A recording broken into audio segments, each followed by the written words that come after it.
ciel pour me libérer. Depuis la croix pour me racheter, jusqu'à la tombe pour me justifier. Ma plus belle histoire, histoire d'amour. Depuis les ciels pour me libérer. Depuis la croix pour me racheter, jusqu'à la tombe pour me justifier. Ma plus belle histoire, histoire d'amour. Ton amour me rend libre. En toi j'ai la joie de vivre. Mboka bana ya Congo, bonjour. Bon, mon biso lisusu na carte sur table na émission na biso to bandaki bien que bozo masana sigo VIP na carte sur table différence les années. Carte sur table les années masolo oyo to bando ba polele et sujet nyoso to zali na social politique nini na cadre ya débat na connaissance. Mais VIP les années oyo to bando solo la na moto. Le roi lelo to sur la carte sur table na papa boni o invité na biso il y a poko ya lelo. Mais bon, comme on a su Papa Boni à son gars, on a VIP, autre solo, Papa Boni a sali nani. Papa Boni a sali nini. Papa Boni a kendaka wapi. On a VIP.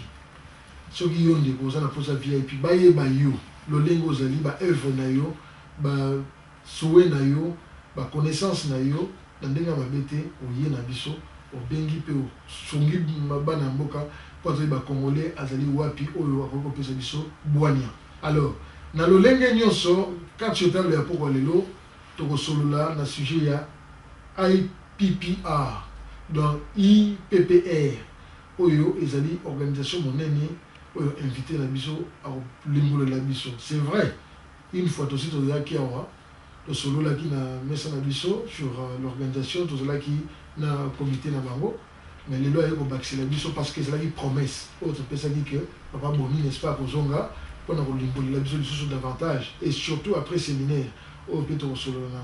Alors dans le moment où il a invité la vision pour Boni, bonjour. Bonjour. Et ce moment il y a un mot ici sur les lots pour Boni, personne n'a pas de Congo beauté ici que Rosali et comme ça tout bana ils sont dans la chaîne. Il y a solo nazo pesa bana Congo nyon sombote surtout nazo pesa bana. Ici quand nyon so bana bazali oh bazana ba problème oh bazana problème te oh partout bana na biso bazali mbulo yo ezala ya nzambe asala pona bango po asunga bango po bazwa soin ya bien po bakoma bana lokola bana mususu oyo ya mokili mobima. Donc nazo kopesa bino merci nazo kopesa bino mbote na émission na lingi papa soki bozala côté pembeni benga mama bozala pembeni bana bazala pembeni boyoka ndenge nini tokoloba pona poko lelo. Bien sûr, merci Vingi Papa Boni, maman, papa, Bobenana, non à Péazala parce que les solo oyo, ils ont touché bisonio sur la communauté, la société, la mission de place Touzali, donc ceux qui ont touché directement, même indirectement, ils vont concerner eux. On a mis Madame Soussou Neko, Moninga, Soussou la Pembeni, et vous allez toucher peut-être, vous allez éviter que les alina Pembeni na yo. Alors, tout le monde dans le lingue nyonso koki, dans le bosembo pour le péto nyonso. Papa Boni, IPPR, autre béni IPPR, IPPR, signification de mon nom, et la vie nini, et puis les alliés ouapi. Merci Migi Namotun Nayo. IPPR les Nini, IPPR les alliés, Institut panafricain de psychomotricité et de relaxation. Les alliés université Mounene, réalisation Oyo Nasali, la vie Nanda. Les alliés école supérieure, les alliés na Douala, les alliés en Afrique. C'est l'unique université en Afrique Mobima. Les alliés en Gowana. Moussala Nango, les alliés qui former ba thérapeute local abisso. École Wana, les alliés Yangai. Ba papier les alliés, beaucoup mon Nango, les alliés Yangai, les alliés Mutute. Na teka ngo te, na somba ngo te. Donc ils ont école nanga. Bien, Papa Boni, pendant que nous avons musicate, total année nous moi extrait à IPPR Oyo, ils ont na Douala, na Bakam.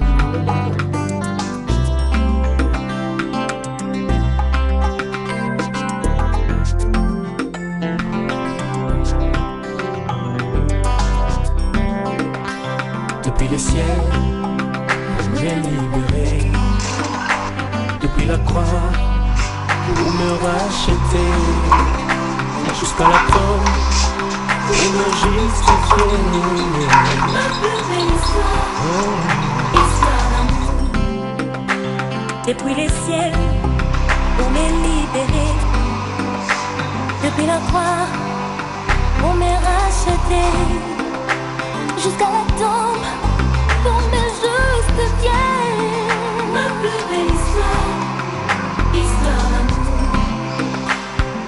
Ton amour me rend ivre.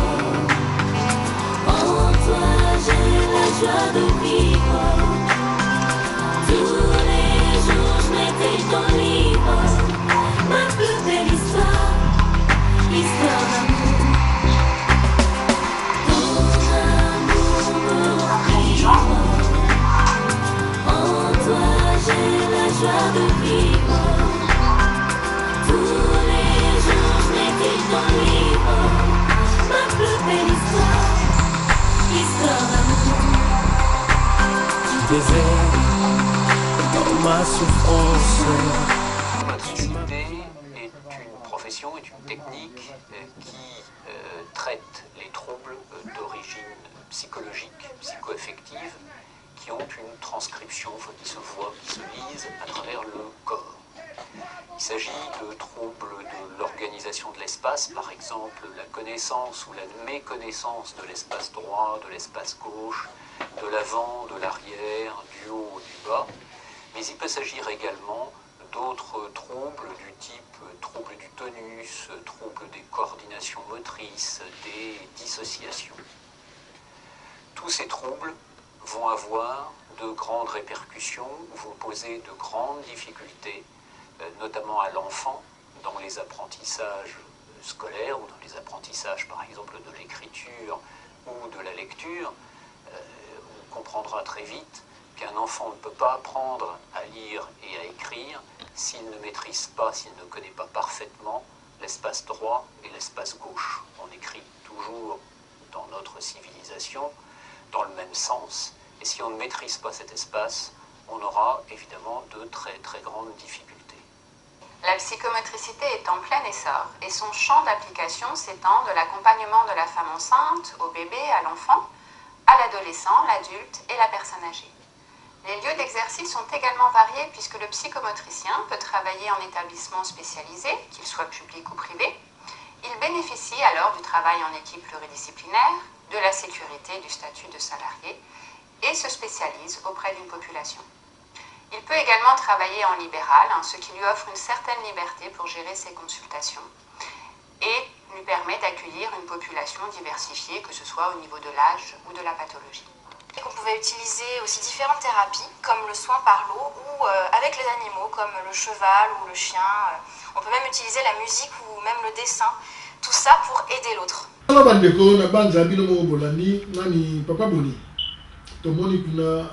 Batu bazali tomoni mamelo sœur tomoni bamindele étudiant tomoni bana bamikolo na bana expliquer biso ba catégorie wana nous ezali to banya na mamelo yena mamelo azali moto oyo ati ko remplacer nga donc nga nazali directeur fondateur ya IPPR alors nasali 5 ans pour diriger l'université wana nga directeur fondateur.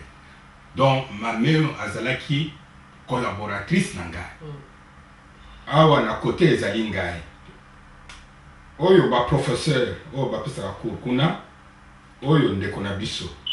Donc tant nazalaki ko diriger école ye ma mère muto azalaki collaboratrice nanga. Sali 5 ans nazo ko diriger école wana directeur fondateur. Tant on a eu congé, yango wana to sali remise et reprise na mamé. Ti lelo yo ye mutazo kamba école wana. Mamé wana za école. Ah azali Bassa. Azali Bassa. Bassa Cameroun. Cameroun. OK. Azali Bassa. Bien, tant que na moi nini parce que à commentaire on a toujours to sala wana sima. OK. Sikoyo institut yango. Et musala na yango nini ezali vraiment pour na banani. Institut wana ezali pona africain. Africain nyonso. Et son erreur. Moussala nango ezali d'abord ko former ba thérapeute, ba psychothérapeute, psychomotricien. C'est-à-dire pour que ça lisa bano yo bazana ba trouble comportement. Bano yo baza autiste, bano ba locataire, bano yo ba sourd. Donc nyoso batu nyoso bazali problème à vue, il y a problème, il y a trouble, il y a ba comportement. Ezala ba mikolo, ezala bana mike, tout ça. Institut supérieur wana ezali poko former bato bakoki ko travailler na bana wana. Ok. Sikoyo pona nini na Douala na Mukuse? École wana na Douala. Pona nini na Congo parce que yo za Congolais. D'abord c'est une école internationale. Tango na komaki na France, France ayebsi ngana yebsi na France. Na lobite bon école nazo memango na Congo, lobite non na Congo okoki ko memango te. Parce que les troubles les akuna. D'abord, il faut qu'il y ait des compétition. Rébellion. D'abord, il y a compétition. Cameroun est colonisé par les Français. Donc, bakoki ko joie école wanate, ba memango na Congo, ba lobite non mon cher, non. Et si ko fali wana eza bien na Congo ba trouble les ali mingi, moyen memango ezali te. Yango wana il fallait école etikala na Cameroun. Gabon a qui même école wana gana lobite non Cameroun Gabon ezaka ndenge moko gana sina yebisa bino même na émission to sala ki ya kala wana Égypte pe a qui école wana gana pesa ki na lobite non na koki ko même école wana l'Égypte te parce que histoire ekoloba pourquoi moto mwindo loposo mwindo a joué école boye a memi yango kuna na nord. Donc yango wana j'ai préféré que école wana etikala na Cameroun, na Afrique centrale. Espoir ezali qu'un jour et comme na Congo parce que na émission na mususu na proposer qui soli moyen ozala tokende parce que na Congo tozala pe na mission non o ezala bandundu place obanda ko salisa bandécoper un problème ya mis surtout ça na mona ba mususu bazolo ba aveugle na ye amoni tout ça tozala na école o ya Kinshasa ya Mama Mobutu, fondation Mama Mobutu je crois na bando benango. Ezali pe wana mais ekufa comme toujours na Congo de Marabiloko. Est-ce que espoir ezali peut-être yo lobby boka de reprendre ba bisika wana pe bo bana formation lisusu pe ezonga na nzela na parce que mission be notre na projet to ba que au so na métier pour na bo tala ndenge bo so est-ce que espoir ezali. Mon cher Jean Guy ngana yebisi yo bien. École wana na somba ngo na mutu te. Na teka ngo na mutu te. Espoir ezali donc avant espoir parce que école wana il faut ezala d'abord moko tokoleka na France pour koyebisa te to sali déjà école wana na Cameroun donc il faut sikoyo il faut to salango na Congo comme ça bakopesa biso. Donc je me dis na bana mboka nana pourquoi il faut koleka par France, qu'est-ce qu'ils ont oui parce que la première école dans le monde est allée en France. Oh, il y a une formation. Donc, c'est ça le logo et moko et outina o ils en France. Voilà, voilà, il faut passer l'autorisation. Voilà, il faut passer donc le kolangai ba yebi ngai ngana zali délégué en Afrique.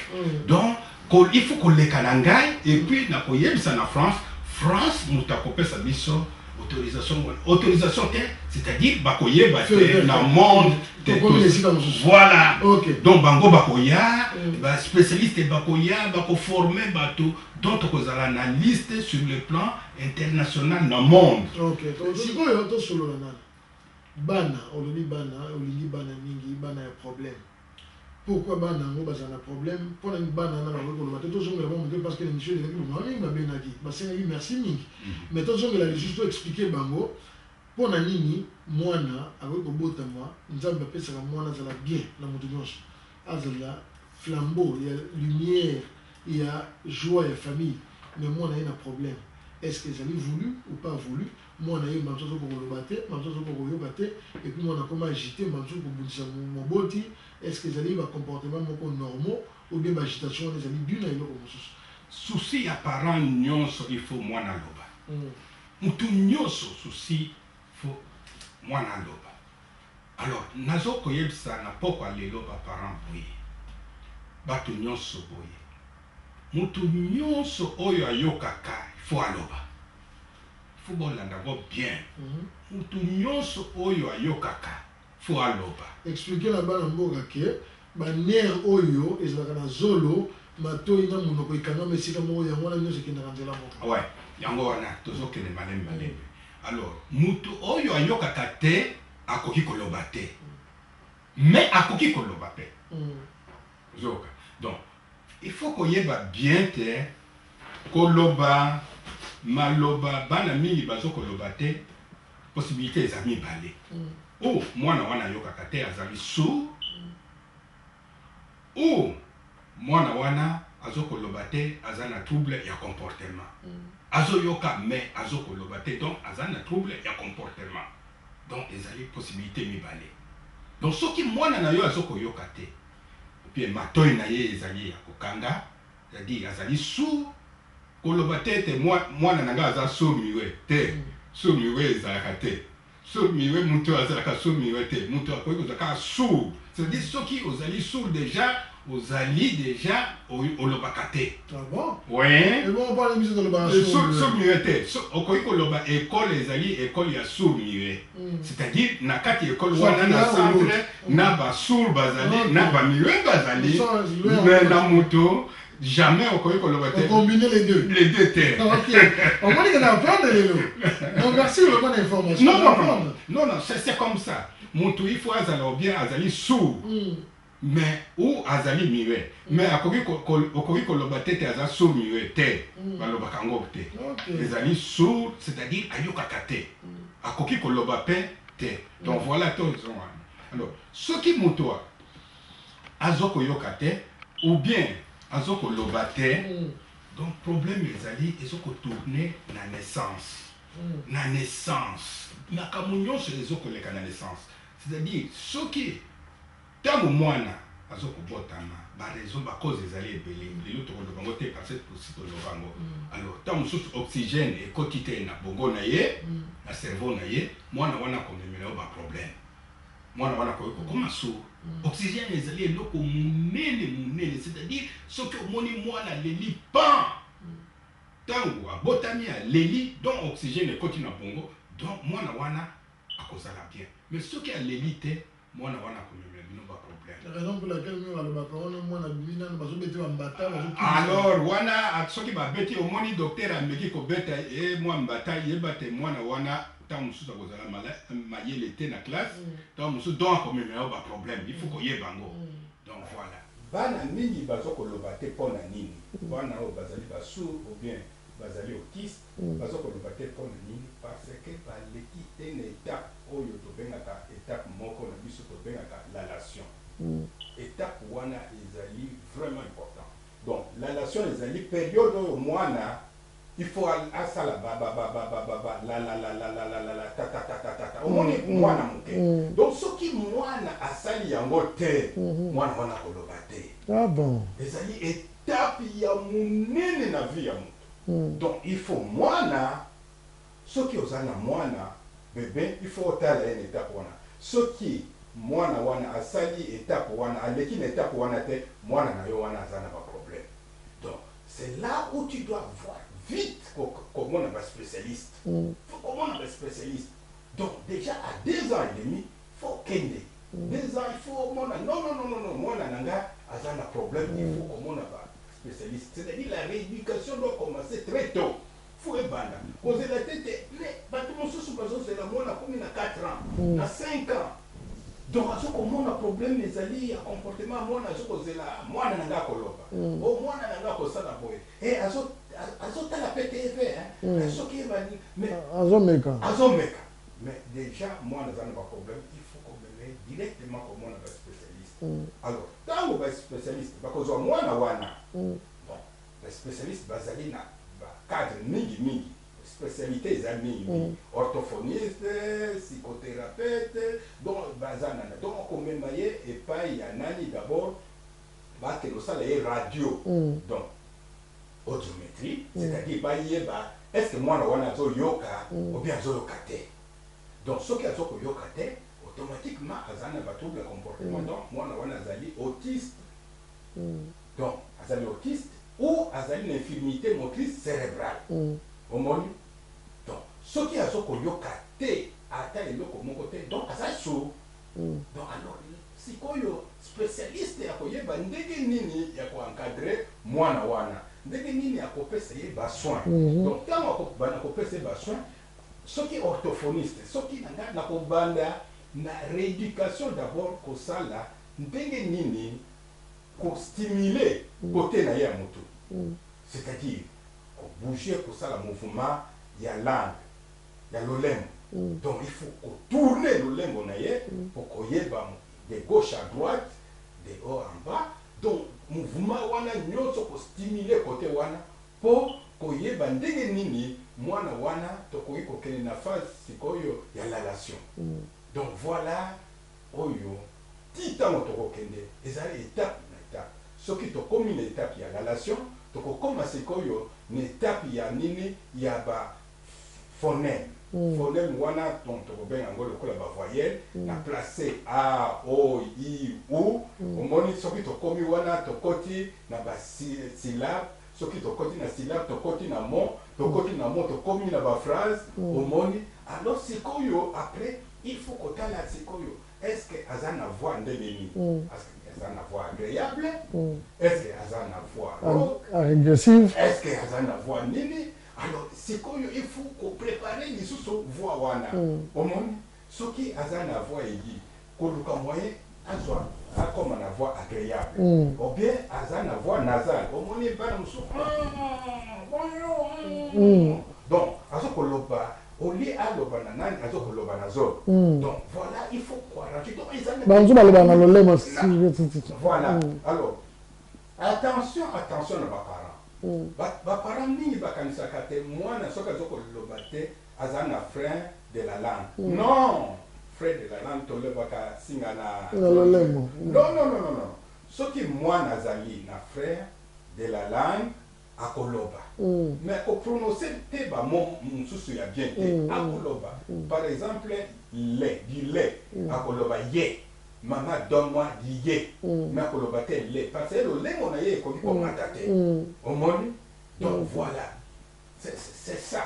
Mais frère de la langue et kopekisa te mwana aloba. Mwana akoloba mais akoloba ba mot moko ezali le lait il faut e mata akoloba. On a besoin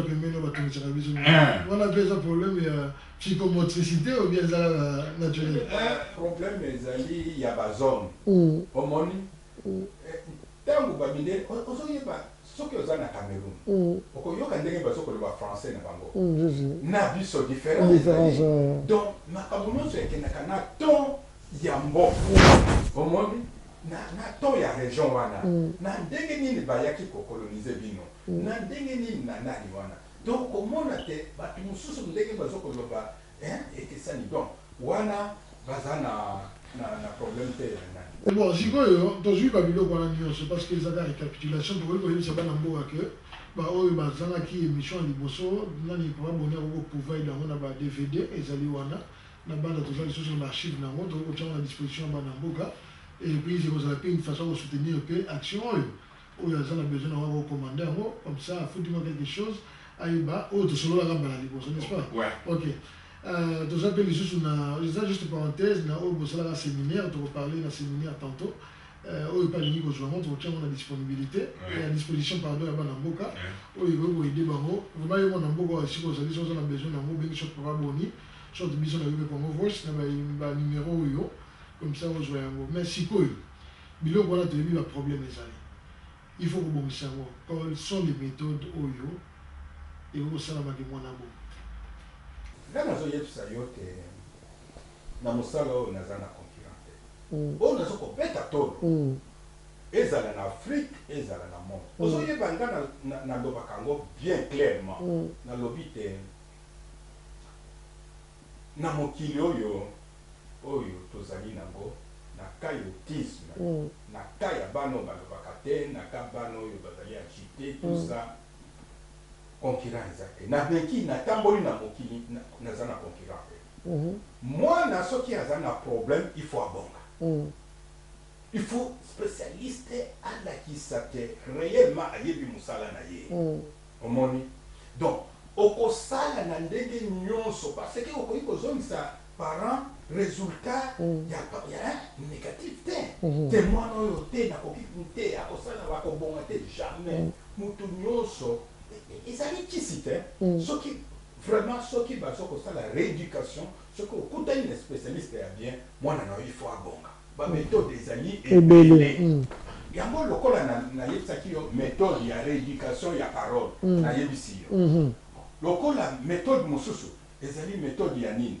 méthode oyo bana oyo bazali agité par exemple il faut eza na méthode ya kosala okomema bango ntango mosusu na piscine okomema bango ntango mosusu na parc. Laissez-moi te dire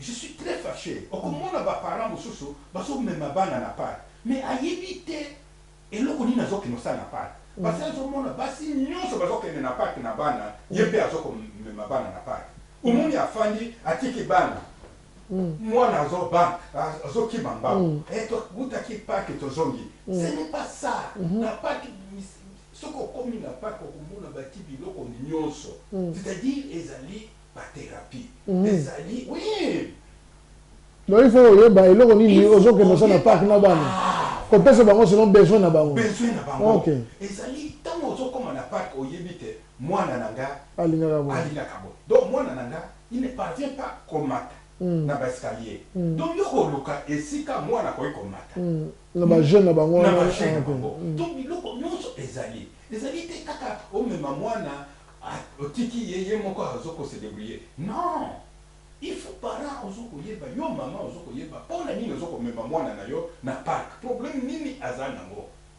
c'est ça mpona nini ozomema mwana na yo na piscine soki ozomema mwana na yo na piscine soki spécialiste mosusu oyebi il faut spécialiste wana accompagner yo ou bien titulaire na ye ya classe ou bien nani ya classe bon tokokende na piscine mwana aza na problème tokokende parce que ye akoyeba baexercice nini bathérapie nini akosala na mwana na piscine bathérapie mosusu eza na mai bathérapie mosusu eza na parc bathérapie mosusu eza na bachevaux mais soki nasali yo bathérapie na chevaux ata ozalaki na malade na yo ndenge nini ifo esila bathérapie mosusu ifo bokende na baferme na bana tout ça ezali basoin nyonso wana tocomprendre sikoyo eza na eloko moko ezali wana genre logistique organisation structurelle biloko nyonso wana sikoyo na ngonga oyo yo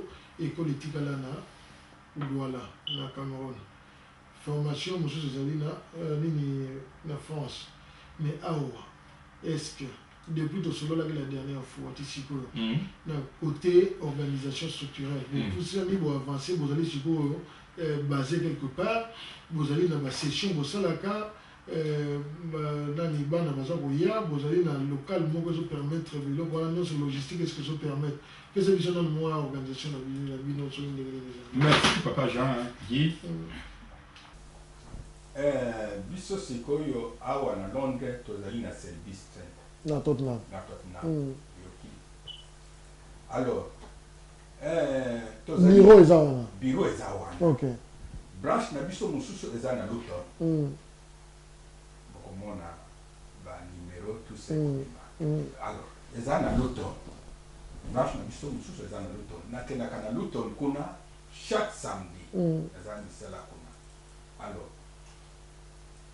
bana mingi tozokende na bandako ya baparent raison ezali mibale raison liboso bana nyonso wana bazokende na école na classe pendant la semaine bazokende na classe bango nyonso bazobima na 16h alors moyen baparent lisusu na 16h wana akomema lisusu mwana na centre epai na biso eza te donc eza bloqué la situation toza bloqué donc on est obligé ko se déplacer ko kende na bazone kuna na baboro pour kotala bana wana kosalisa bango kuna alors ce qui est drôle tozozwa kaka 2 heures ou 3 heures la semaine na mwana moko 2 heures ou 3 heures pourtant il en faut plus mais tala na 2 heures mwana bongi Ah donc vous avez déjà des résultats mais ce qui n'a pas ici ma témoignage à Kosakana tout ça là qui dernièrement émission na BBC so to kinaki luton mais journaliste a fongoli monoko alobite mais papa Kasai musalo zoko sala ya bokomona bakola est-ce que on va permettre biso la prochaine fois on met la biso so ibande ko bakolinga ko simba émission yo ba bien na biso to yamba ba témoignage ya ba responsable yo ba ju changement ba ju résultat de façon que communauté na biso parce que c'est de la communauté dont on parle ici base la consciente et non les camps de solo déjà sorti mais mes parents là bazali prêt prêt il faut mourir bako mais ils sont décidés hein mes parents ozoyeba na Irlande aux appels na parents mais bana wana ba commis bien OK bana ba commis bien okomona mutu aza kuna lokola tokotia pe responsable na biso kuna na Irlande aza médecin aza munganga donc résultat autozokozwa yoko kondima te soki tosali tozwi 2 heures seulement mwana bongi soki tozwi mwana wana soki toleyangi kozwa mwana wana na semaine mobima aza epai na biso ozokanisa kozala ndenge kozala ndenge nini donc barésultat ezali ya koloba te donc yango wana nalobaka naza na concurrent te na monde nazobeta tolo te congolais aza na concurrent te parce que soki kai autisme ata omati oke na États-Unis bakoyebisa yo kende komona papa Kasai en tout cas tozali na grâce na eloko wana vraiment merci nzamba kumbama j'espère que ozala lisusu yo moko te parce que soki okei tokoya kozanga bon sikoyo pa tozanga te lokola oza na bureau na local eloko nini oza kosala mpona kopréconiser bon eza souhaité mais après yo ou bien madame mosusu okozala mpe olembi nzoto elembaka oui toyebi kokolemba te mpona bana olingi bango mingi mais okozala mpe ke lokola sikoyo baza na besoin na Tottenham ndenge nini ozosala mpona kosala nini kokokisa na bulu wana nyonso question ozotuna nga nazokolela tala natiki mosala monene na Cameroun nga naza kuna te nga nasalaki awa nazokobenga bato boya kolanda formation bozwa formation nakozala lisusu te bato mingi bazokoseka nde nalobi te dans 2 ans je dois partir il faut nakende osala projet mosusu na Congo ndenge olobi nakozala kaka awa te mais il fallait bato batikala il faut bato bakende il faut bato basala formation ezali nazwi déjà contact na baspécialiste oyo bakouta France liste na bango omoni nazobenga bato baya kos'inscrire kofuta ozokoyeba 5 livres par heure okozwa certificat na yo okozwa attestation na yo tobongisi na baspécialiste tobongisi na baorganisation oyo bakopesa badiplôme banani nyonso baza d'accord boya kos'inscrire bato bazolinga te ozoyeba pourcentage ezali ekomi 6% ya bana oyo baza na batrouble ya comportement na communauté na biso ou bien na monde d'abord na communauté na biso na parlons pas baza ebele oyo na ndako oyo namona nano te bamosusu baza na bana 4 baza na bana 3 bango nyonso baza affecté baza na baproblème mais problème mosusu ezali héréditaire te par hasard oui mais pas nécessairement cause ezali ebele wana tolobango mbala nsima donc formation ezali bozwa bacontact na biso bosala formation donc baspécialiste nyonso bazali prêt mpo baya ozongela yango tokele nano avant tokomana na formation ya sikoyo mbala elingi bosalaka séminaire moko oyo tolobaka na émission liboso ke bosala séminaire bosalaki yango compte rendu nango na quelques phrases ezali ndenge nini est ce que apportaki barésultat oyo bobandaki kozela est ce que apportaki nini na kati ya organisation séminaire tosalaki message il fallait que tozwa nani oyo tosalaki dividi tolakisa na bato ekoya parce que tosi tosololaki na technicien alors yango wana tokomona bafruit nango bon sikoyo olobi formation olobi ke bato baya Nicolas Zoya, au Pessimiste Blatité, au Pessimiste Placité, au lieu de peut côté de quoi il s'agira, sur le peut avoir détail dans son. Formation il y a 9 mois. Chaque jour. Par semaine, il y a 2 fois. Mais il durée dans le 9 mois. Donc ça la pratique théorique. Parce que maman mususu bakoy ya ba donc ko bombarder ba moté na théorie tout ça non. Donc ça la kaka pratique. Soko za liboso ya mwana ko sala ndenge nini. Likambo yo ko sala ndenge nini. Donc ça la kaka pratique. Ozo yebsa ngana zo yebsa yo. Les américains moko azali awa. Na école moko zo travail. Donc naki na mama moko congolaise. Américain wana dobina minute. Papa kasai. Yebisanga secret na yo, yebisanga ndenge nini ozoko sala ku ba soin ozoko pesa. Senganga mbongo nyonso olingi ko senga na ko pesa yo. Na seki ko sala ki na biro na ni. Kutu yemu tatinda ki be étudiant mosusu po ba ya ko tala nga po ba tala méthode na ça. Donc formation to lingi to pesa formation pratique. Mais formation au cas na maman na papa o baza na bana problème bien na mutunyoso. Non. Na mutunyoso. Mutunyoso. Tell faut yeba. Non. Nyonso ali. Na âge nini. Étudiant, aux alliés étudiants, aux alliés infirmiers, tant que ça qui n'a pas de biso, aux yeba. Parce que ah minorité, majorité ou bien. Mais quand nous ça docteur oyo radiologue oyo na Irlande. Aux yeba te alobi na te papa la sai funa sala de sous formation wana. Tala nano mutu abayele déjà. Alobi na ngaboye. Donc, nous osons la montagneuse, osons la ozokolinga pour ça la formation wana oye na yo. Ok. Et osons la. Et qu'on s'en a servi. Toujours à disposition nyonso. Bon, je suppose pour moi la moto à y s'inscrire.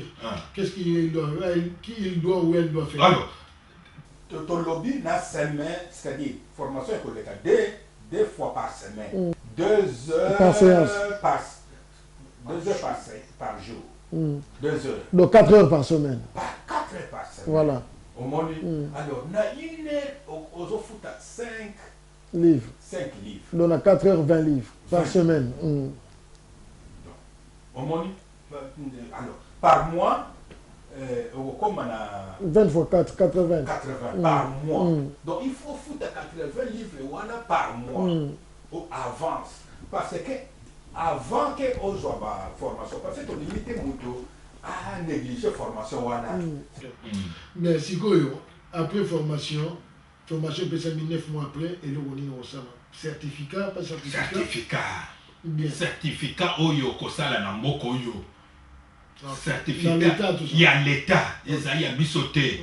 Il y a bisoté pour fabriquer à côté. C'est-à-dire que tu as à disposition nyonso parce que mon takoyo kosala la formation boye ake. Et d'ailleurs, ngai nazali na autorisation oyo ya ko former parce que nazali na cadre ya ba spécialiste ya psychomotricien donc na Europe. Donc nazali formateur. OK, voilà ça. Batu au former si le groupe Salami Moulin. Dans un projet à venir, un projet à futur.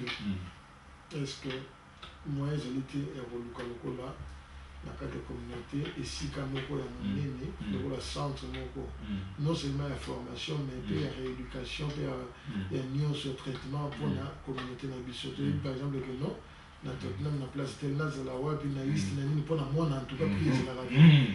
Est-ce que espoir que tous on a ici quand on a ezali que tu dis que papa Kassa une équipe nyonso pendant la semaine tu vas kende école telle la CB école be mon parce que c'est pas ça on va na sakana na baronde la sakana te. OK. Est-ce que projet on ezali que papa Kassa lobby asenga pe ba moyen oyo que école moko ezali ba to ba comme ça ba na directement kuna ba yena ba on ba chaque jour ba ya classe wana pe ba zungi na ndaku ba moyen wana pe pour la communauté. Ezamawa.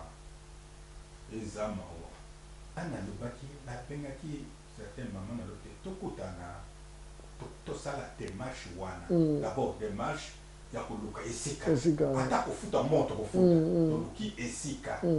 Démarche comité wana bakosala démarche po bakutana na bakonzi awa parce que résultat ezali wana tolobaki yango ozoyeba bajournaliste ya BBC balobi papa Kasali il faut encadrer bana wana nani donc démarche il faut baparent tokutana bakende tomona baautorité balobi ke non tala résultat na biso yango oyo ntango bakopermettre yo lisusu parent yo kobana kofuta te eza gouvernement ayebi te atiki bato na ye kuna akozwa charge. Donc si je comprends bien ozosala appel na bato bakutana mpona kosala comité ya monene oyo ekozala kola comité ya gestion ya management comité mpona kobanda sikoyo kosala baaffaire courante. Donc appel esalami sikoyo moto alingi aza na comité wana abenga yo abikomisa ya parce que nabengaki bato nalobi te tokutana mutu na mutu akamati nzela na ye akeye azokanisa te bon azosalela papa Kasali mbongo oye na ndenge ya bien tosololi tolobi te tokosala boye tokokoma na fin nango eza boye mais takopesa biso esika. Mais les parents doivent être devant. Parce que bango batu baza na bana. Bango batu bamoni résultat. Bango batu bakozala toujours avant, devant. Là na lobaki na batu. Tokokoma ti epa ya France. Oui. Tokokoma. Dans la zone yebisa yo ane ozosi enenzo toko akoya kotala centre na biso. OK. Nini ko conseiller na noter ba maman na ba papa nyonso yo bazali na problème wana. Basala nano lokola fondation moko ya ba victime ya autisme nani de façon sikoyo bako osangisa yango na psychomotricité de façon que psychomotricité soit boost ya okende liboso yo soki kasa atina no mbongo wana te bato bakoya te. Les gens veulent d'abord que alukaki mbongo gouvernement apesa nano ye mbongo pour que les gens gèrent l'argent mais bato balimite ta tokutana toluka mbongo to travailler nano l'état ya komona misala ngo ezo esalami nga j'ai ce système naliaka koluka nano te osala soki tosali tobengi bato tobengi l'état ya kotala l'état kozala na eloko koloba te koloba ale bozwa yo lobi obenga bato na management committee mais soki bazali wana baoyeba soki mbongo ezali ou pas parce que bapapier nyonso oza na mesa olia otuna bakestion na papa Kasali comité soki ezali wana. Mais c'est ça. Il faut to ya to kutana to loba to bana musala ndenge nini travail l'état koya. Ozo yeba esika moko bakena ka otika bana. Ozo yeba l'état futaka na mwana moko combien? 3000 livres. Par jour de par jour. Moi na zo keno kola. C'est des bons autiste. Hein? Na ba centre oyo. 3000 par jour. J'ai dit 3000 par jour. Ezali famille moko, maman moko akenaka kotika mwana na ye kuna bayaka kozoye. Akenaki ya lobinanga te papa Kasali. Mbongo yo l'état zo pesa kuna epai ya batu wana. Yo mtu zo sala mwana nanga vraiment akoma bien. J'ai dit 3 mwana na ye akenaka kuna 2 jours. 6000 l'état 6000 livres. 6000 livres. Question moko bato mosusu basufeli nga na matoi babi mais papa Kasali azosala makambo oyo baesefa eyekolaki yango. Mais est-ce que na nsima nango lokola surtout tozomona suki ya pembe esalaki ebandi kosila est-ce que papa wana na nsima nango maboko wana asimbaki matiti ya bokoko te boye na boye na banzo comprendre eloko na ngai naloba est-ce que ezali kaka connaissance naturelle ou bien ezali mpe na mwa mpeve moko batiaki yo na mwa mokongo boye soki ndeni mpo bato mosusu bazobanga ono asambelaka mamusa koya boye ye kokutana donc mopepa kote na mopepa kote oyo omona mbonge wana nde kosala yo moko ozali wana répondre bango polele mpona na boye nango koloba nayebi na ngai te nabinga moko mpe namona loba soki bandi kosila bon on sait jamais yo oza solution oza solution yo omoni oza solution nalobi nde baloba batunaki ngai bon yo moko olobela bango yo moko olobela bango mais ngai nazokoyebisa biso nayebisaki yo te américain moko balobaki yango awa américain wana alobi te biso papa Kasali biso nyonso tanga école lokola yo mais oyo ozokosala elekeli biso za ndenge nini ozoyeba mutu na mutu aza na don na ye esi biso nazali bacollègue na nga nazali baprofesseur na nga yango wana nazoloba naza na concurrent te Nasala ba professeur nanga. Eza lo batani sakinga eza na Paris ou na nani na Paris 16e. Mais soki batali ti ezali na professeur moko azali na Italie. Franco. Azali spécialiste na relaxation. Abenga kananga kaka docteur. Abenga kananga jamais aya akomati Cameroun. Abenga kananga docteur. Docteur Kasai. Na lobite na mikana nyonso akomaka abenga akomaka ka docteur. Asana ba article ni ponanga. Eza problème ya Nzambe. Na tia confiance nanga mobima epa Nzambe ya kolo. Ngana zoko yebisa wa. C'est-à-dire soki osali osakani na ngai. Na komema lo malemi ti na kokoisa yo. Na jima Nzambe. Na kokoisa yo yoko. J'ai dit kolinga te kozwa problème na ngai. Parce que bano na zoko salisa. Eza bana Nzambe. Kolinga te kozwa problème na ngai.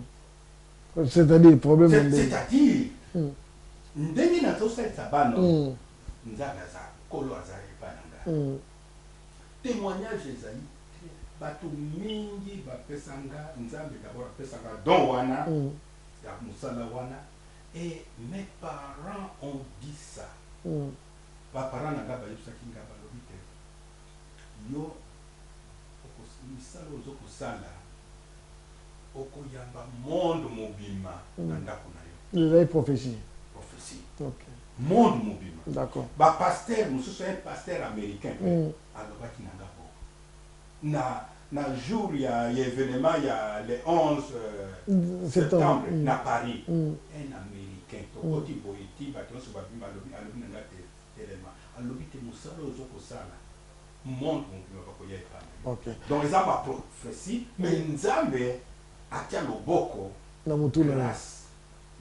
Ok, na mutu na mapeka. Donc sous ya pembe wana kei eza ya kobanga te yo ndeko place zo kotala zala na confiance na ye alobi na ngo polele comme na suka so eza na message direct na bana ya mboka okolo message ezali boye. Maman,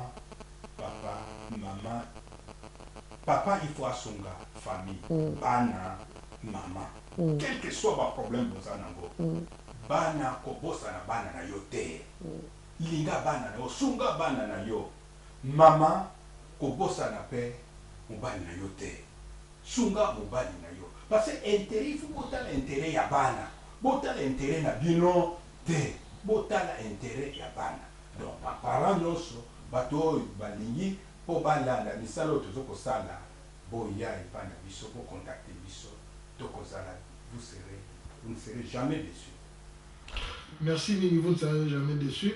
Papa Kasai a bien ici bino, aux la question, ma contact yango il y a pas de moyen de temps moi j'étais à Londres, j'allais dans Luton Pays j'allais, yango yo ne connais biso vraiment technicien biso de sala toi tcha yango.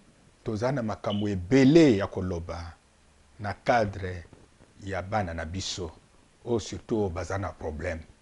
Bosonga chaîne na biso et surtout parce que émission na biso ekobana kolanda kuna. Soki bozana moyen ya kosalisa biso botindela biso ba ku ya téléphone pour la bino ba émission moko ya bien ya kitoko pona bana na biso. Merci. Soki bo beninga te bo beni Jean-Guy. En plus de cela ne tolobaka communauté na biso zali na biloko de la vana silisa. Na banza boyebi ke yuko Congo Voice de la kana projet ya kolakisa bato kokumba pratique to na de théorie d'abord. Au pesa mibeko anjela na lingala pe na français tozala osala ngo kuna esika tozala ikala tokataki yango mais tozongeli yango lisusu na ba bureau na biso esika tozali boya kokomisa soko lingi koyekola ko améliorer kotambusa na yo koyeba mibeko na monoko na biso place yo ozalaka na mbeba et puis tokende lisusu na théorie tozongisi yango ndenge tolobi bokomisa bobenga biso na numéro na biso ayoki Congo Voice tokoyebisa soki tokokisi nombo tozala yango posa tobandi ba session tokopesa bino nde totondi bino botondi merci na bino nyonso na bana nyonso ya mboka esika yo ozali na ndaku esika yo okei tokende nde liboso totonda botondo na communauté na biso matondo esika yo ozali invité na biso ozali na papa Kasai papa Boni onga na bengaka na micro mosali na bino Jean-Guy Kikamba. Merci mbe na mbala ya sima me kobosana te olingi kolata olingi kolinga nzelo binga biso depuis le ciel bien libéré, depuis la croix pour me racheter, jusqu'à la tombe pour me justifier. Ma plus belle histoire, histoire d'amour. Depuis les ciels pour me libérer, depuis la croix pour me racheter, jusqu'à la tombe pour me justifier. Ma plus belle histoire, histoire d'amour. Ton amour me rend ivre, en toi j'ai la joie de vivre. Tous les jours je m'étais ton livre. Ma plus belle histoire, histoire d'amour.